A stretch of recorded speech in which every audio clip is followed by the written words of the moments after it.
Hello friends, today we will learn how to install Mozilla Firefox on Windows 10.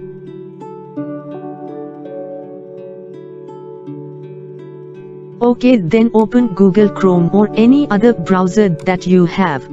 Now search for Mozilla Firefox download.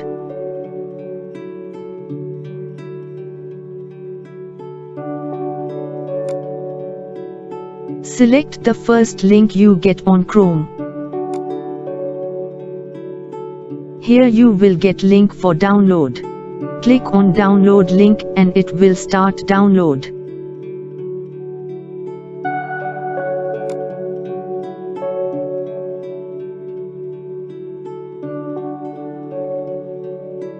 Now go to your download folder and double click on file downloaded.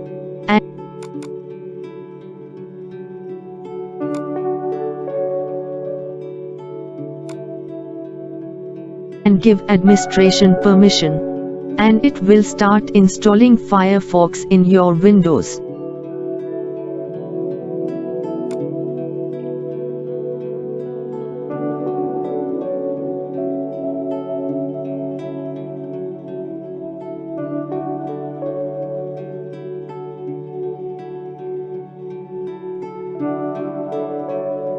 Now you have beautiful Firefox. You can start browsing,